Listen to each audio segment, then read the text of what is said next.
Hey, what is up guys? It's your boy Speed here, and today we're going to be talking about two-time TI winner Topson's mid-OMNIKNIGHT. You heard that right, he's currently 5-1 on Dota 2 Pro Tracker, and my friend told me he's like 16-2 over his last 18 games or something ridiculous. So Topson is absolutely owning on mid-OMNIKNIGHT, and I have a great clip to start off the video to sum up what is crazy about this hero. First of all, he's 1,400 gold up on the mid-Ember. So like right off the bat, he's way ahead. And keep in mind, he's ganked bottom like 3 or 4 times. So he hasn't even directly played to shut down the Ember, which should go to show how insane this build can be. But all right, look at this. Look at the damage. Ember's like full HP, right?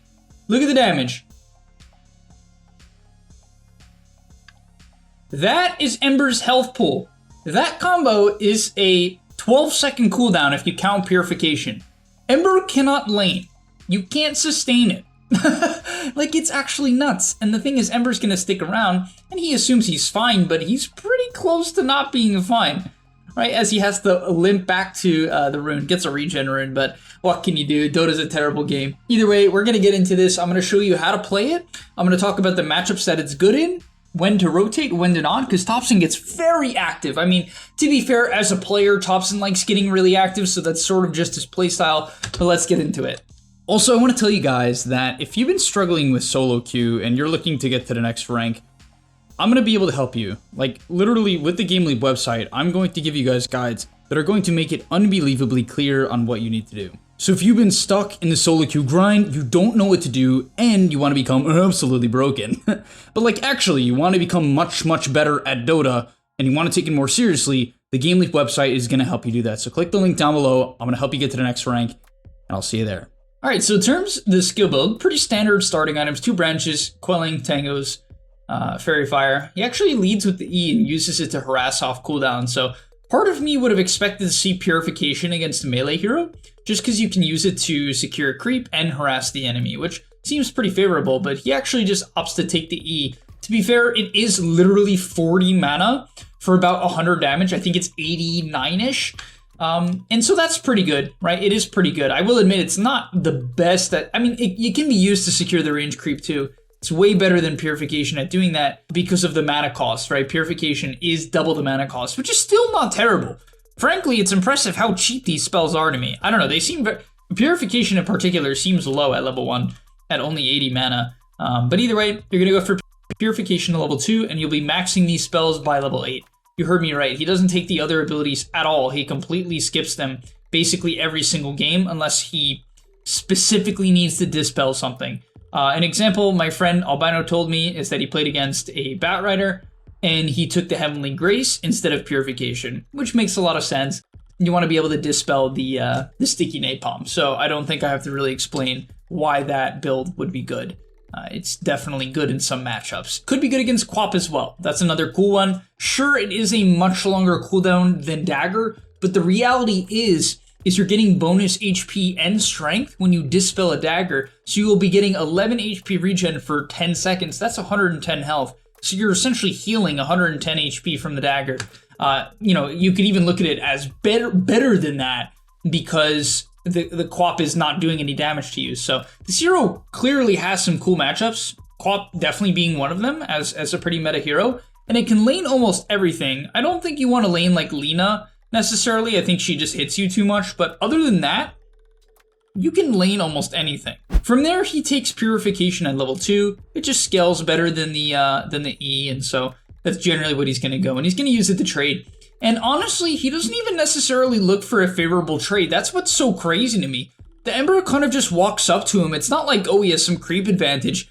If anything, he has a severe creep disadvantage here, but with 5 base armor, 69 damage, and most importantly, just a big Purification. You know, Purification is essentially a 320 HP swing, so you just can't really trade into it as a melee hero, and he's happy to just take even trades. And I think that's the correct concept here that he really lives by, which is take even trades, because over time they become favorable because you have a heal, and you'll see that play out, right? With a little bit of a bottle charge and an eventual heal as he spams the E off cooldown, right? Literally E's as much as humanly possible.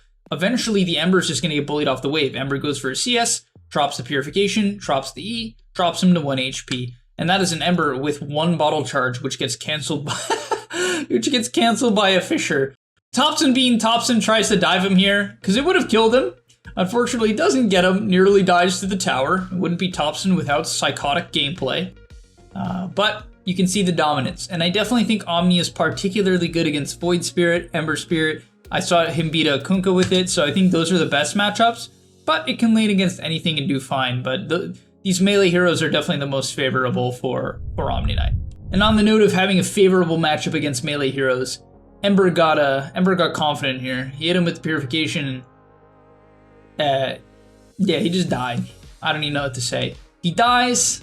Topson gets both the water runes as a result. Ember tried to TP in to shut it down, but the E slows by 22% for 5 seconds, which is quite significant. And Ember missed the slight take, and as a result, this lane's done. It's completely done. Topson, yeah, he's just 800 gold up. When you get a double water rune and a solo kill, mid just snowballs that hard. It's literally the best case scenario to get a double kill in the water rune because you get full resources and then you can just continue pressuring with your level advantage. So at this point, you just spam the E off cooldown. Literally, that's what he's doing. Honestly, if you're in a bad matchup, you should be using the E to secure creeps, specifically the range creep. So keep that in mind. But yeah, pretty good gameplay. From there, he rushes Soul Ring. Well, of course, he bought a bottle, but then he buys Soul Ring, which is kind of weird to me considering it's a nerfed item. Right? This item is 155 gold more expensive, which I thought would dissuade him from buying it, but he doesn't seem to care. It does allow you to cast your Q and E with the 150 mana. It's basically the full mana. This play was my favorite play of the game. This play was insane. Look at this play. This is actually nuts. So Topson cuts the midwave, right? He got another kill on the Ember, so he kills off the midwave, gets an illusion rune, and look what he does. This is insane.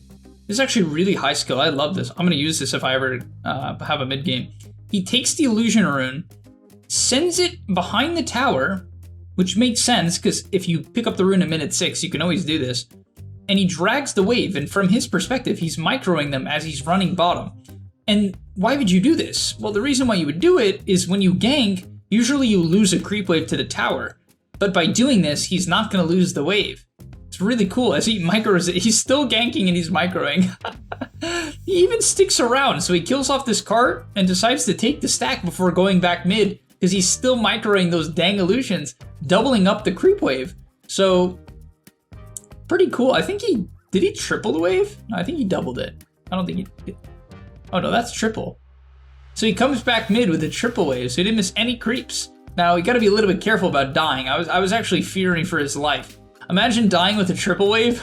That would be pretty sad, but he nukes it out, and look at that. Gets literally a gank. He ganks the side lane and gets to farm a triple wave. That is TI winning type gameplay for sure, and he gets a regen rune. So things are looking good, and from there, you buy phase boots, upgrade your wand. You need mana, so please buy a wand. Don't be stupid. Don't not buy wand. Just buy a wand. It's the best fighting item in the game. Please buy it. You're gonna fight as he purifies down the Dawnbreaker, TP'd in there. And funny enough, what he does here, because he has a regen rune, is he sticks around, nukes out the wave, uses his soul ring, nukes out the small camp, then clears the midway, the large camp, sorry, and sticks in the area. And OMNIKNIGHT is so good at ganking because your E is now a 40% slow that does 120% of your bonus of your base damage. So it will deal probably about 105 damage around there, and then it will also do 125. So it's a slow that also does like 200 and something damage, right? And it's pure. Keep that in mind. This is pure damage we're talking about. So it's not going to be resisted, right? This is a maxed out nuke on a 10-second cooldown, right? Because 300 damage nukes would do about the same because it's pure. So that's pretty impressive. And you also have a pure damage E. So your hero does 500 and something pure damage, let's say 520 pure damage every 12 seconds, right? Which is pretty good. We're gonna see him gank bottom here. He wanted the Wyvern. I kind of felt like he should have went on the Dawn, but I guess he thought Wyvern didn't have his Q up, which they nearly pick up the Wyvern. Unfortunately, it gets turned around, but your hero just skirmishes as I thought he was gonna leave at this point. He literally just stays, man. This hero, because it doesn't have to go back to base because of purification, and it jungles the camps really effectively. So basically the way you chain gank a lane is you farm the nearby camps. And for a lot of mid laners, this is a problem because you have a sustain issue. But with OMNIKNIGHT, it's not really a problem, right? And so, yeah, he's going to finish up the camp. Beautiful chrono, purification to follow it up. Hammer of Purity, 40% movement speed slow with time dilation. Really timely bash there from the Void. And they pick up another kill. Thompson has managed to terrorize 2 lanes, practically playing position 5 here, except he gets to jungle the large camps too. From there, what's really crazy about the hero, as he actually gets baited in here, that was really well done by the Ember Spirit. What's really crazy about the hero that makes it more viable as a core is you have a 50 base damage talent, which is 60 damage on your E, right? That's pretty good. It's 60 damage on your E. That's really impressive. 60 pure damage is really, really good on the E. And on top of that, he just simply hits for 50 damage more, which means 13 minutes into the game, he's hitting for what, 190? I mean, there's not a lot of heroes. Oh no, I'm sorry. He's hitting for what's about 190? It's like 183. So that's pretty good, right? That's quite impressive as he finds another kill onto the Ember. From there, most of the game, you want to play it around mid. He obviously did the gank, which is good when the laning stage is still going. But for the most part, you're going to kind of play mid and just terrorize people. Like, you can force rotations and not die as, oh my, look at the damage. Look at this damage. Straight up, look at this damage. On the Dawnbreaker, like, this guy cookies in, which is kind of a weird play, but oh my, that was all him. He just solo kills this guy from full. He's got the Echo Saber and the Broom Handle. Now with the Echo Saber hitting for 200 with 165 base damage, which is really good on the E.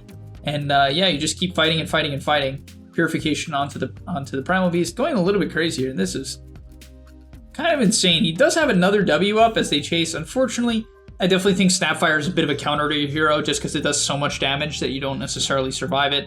But yeah, he's trying to create some space. Maybe a little bit too far there from Thompson, but you can see the idea. Next up, we're going to see the raw tankiness. By the way, you're going to skip your ulti. He's skilled at a level 13, which I think is reasonable as a counter to the Ursa to some extent. But I think some games he completely skips it just because you really want points in your W.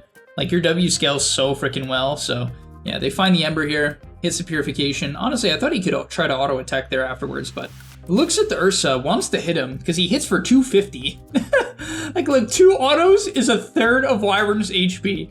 And he gets slowed, right? So he's ripping into this Wyvern as he tries to chase him down. No, he does find him with the Purification here. And he's getting gone on by an Ursa, which definitely is some sort of a counter. Like, let's be real. This is probably not the best matchup, but he ends up living beautiful Echo from the Earthshaker. That was a clutch Echo. Really high skill play to have the awareness that casting Echo was actually the correct play. Another Fisher to block off. I think he was fine, but beautiful team fight. Solo killing the Wyvern. Big damage onto the Ember and surviving an Ursa as a melee hero definitely shows that this is not a meme, right? And like, it's just not a meme, right? Like, I don't know what else to say besides like, this build is 100% and he definitely 100% thinks this is legit. And I could completely see him picking this at a tournament. And if the enemy team picks like Ember or something, I could totally see him responding with OMNIKNIGHT and believing in it. So it looks like next up he's going Halberd. The Sange is really good with Omni because you heal more. You want strength, like, because your E is based off your base damage. So if you buy Deso, it doesn't work with your E. So you don't want to buy like Daedalus and Deso. That's not good. It won't work. It won't feel good either. You want to buy base damage. So like the Sange is good for that reason. The Halberd makes you stupid tanky, gives you status resist, and the Halberd against a hard counter like Ursa makes sense. So the other items that he does buy, though, is he buys Sange and Kaya. The Kaya actually does amp up your E, so it works with the Hammer of Purity, works with your Q, and it solves your mana problem. So even though your mana, you don't really, with Soul Ring Wand, I wouldn't say the mana problem is too bad. Honestly, you're kind of chilling. It's really not that bad. Look at this poor Wyvern mid. He's level 16. What is your 15 talent? Probably Guardian Angel cooldown. Yeah, I was going to say. It feels kind of weird recommending Guardian Angel cooldown when the other talent is like more of the core talent. It's like the better farming talent, better skirmishing talent. But honestly, 30 seconds decrease is just too much to not take. Because it is a great ability at the end of the day. And 30-second cooldown is just so much. But look at this Wyvern. He tries to run away, but OMNIKNIGHT is just a speedster. Runs him down, Heavenly Graces to purge the Wyvern Q and just chunks him. Did have a DD there, to be fair, but he's hitting for 500, which is definitely something as he mans up on the Dawnbreaker. I don't know, that was so funny. The Dawn just like walks up. He's just like, he just does not care as he pops the GA. and just baits them in. And that's the big thing about the Omni. You'll get low, but the enemy will commit all of their spells on you and only drop you to like a third of your health. You'll live and then just kill them. That often is how it plays out. The other game I watched, it played out that way as well. So he intentionally kind of runs in to bait his body, like over and over again. You'll see him do this. They'll go on him. He'll live with about 1,300, 1,200, 1,000 HP around that range, and then turn the fight around. And that consistently happens over and over again. So oddly enough, for his next two items, he goes Overwhelming Blink and actually disassembles the halberd into the Kaya Sange. So clearly just believing in the magical nuke potential of the Overwhelming Blink and the Hammer of Purity getting into the late game. On top of that, Hammer of Purity has a wild talent at level 20, which is 6 seconds off the cooldown, which is more than half of the cooldown, bringing it down to a 4-second cooldown, which is insane, right? That is so much damage. Considering the Hammer of Purity, at this point in the game, I think it's doing about 400 pure damage, 450, which is really impressive, right? As we'll see him look for the Ember here, hits him with the Strength Blink. He's going to look to stick on top of him. Obviously, one downside of the hero is you don't really do anything to BKB targets. To be fair, his right click is pretty good. So I guess that is what you do. But yeah, you're going to blink onto supports for the most part. Like as we'll see him go in here, you can just chunk down supports. Most supports will take about 2/3 of their health just from your basic QE combo with Overwhelming Blink. And if you can take them out of the fight early on, that's going to set you up for success, as we'll see him chunk down the Dawnbreaker, eventually cleaning him up with another Hammer of Purity. And yeah. And for one of our final fights of the game, we'll just kind of show the overall prowess of this hero. Even though he doesn't really pop off this fight, he kind of just has a lot of like AoE damage with the Overwhelming Blink. Like right off the bat, the Overwhelming Blink, it sort of puts Ember in a weird spot, right? Just slowing him to a crawl. From there, he can chase him down, Hammer of Purity doing 486 pure damage, right? About a fifth of Ember's health every single 4 seconds. And you just chase people down, right? You chase them down, good chrono onto the back line, finds the Ember, and at this point, he doesn't have to do too much. Really good curse from the enemy Wyvern, but he's going to end up living the Starbreaker, gets off his Heavenly Grace, drops that guy quickly too, and he queues up the Radiance. The Radiance seems like a bit of a meme. It doesn't give you base damage, so it doesn't work with your E. To be fair, you are really tanky, so I kind of respect it. But honestly, I think at this point, the item I typically feel like I would recommend if you're not going BKB is Bloodthorn, because it gives you a bit of magical resistance. It gives you solo kill potential against supports with no dispels, and even just cores with no dispels. In your average pubs, people don't buy dispels. I feel like they're greedy with their items, and so you can just solo kill people with Orchid. And so late game Bloodthorn is fantastic. Just for being a little bit tankier with the Mage Slayer, and you're usually going to be dying to magical damage considering you have Guardian Angel, and so it kind of just balances out your hero. It gives you a nice mix of attack speed as well. Doesn't really fit with the like how you're doing your damage, because it gives you attack speed and you have Echo Saber, but I think it's totally fine as the Mage Slayer is really good. There's plenty of other items you could buy as well. You could buy Basher, but once again, you don't have attack speed, so you don't really want to go that route. You're much better off even just considering something like a Heart of Tarosk. It works well with the Sange HP regen amp. Oh my gosh, look at that Wyvern HP. What the? Poor guy's in his base. 692. Does it get amped at 25? It does. Okay, I didn't know that. So I didn't even do enough research. At level 25, the percentage base damage gets amped by 75. So he does a 700 damage pure nuke on a 4-second cooldown. My man's dropping Laguna Blades on a 4-second cooldown, just for some perspective. To be fair, it's level 25, but you get the point. All right, thank you guys so much for watching. Hopefully you're inspired to try this build. I know I'm going to try it. Probably in the offlane, I'll give it a shot. But it looks good, and I'll see you in the next one. And that's all, but remember, before you leave, come on, before you tune out, subscribe to the Game Leap website, where we are going to help you get to the next rank. If you're stuck, click the link down below, and I'm out. Peace.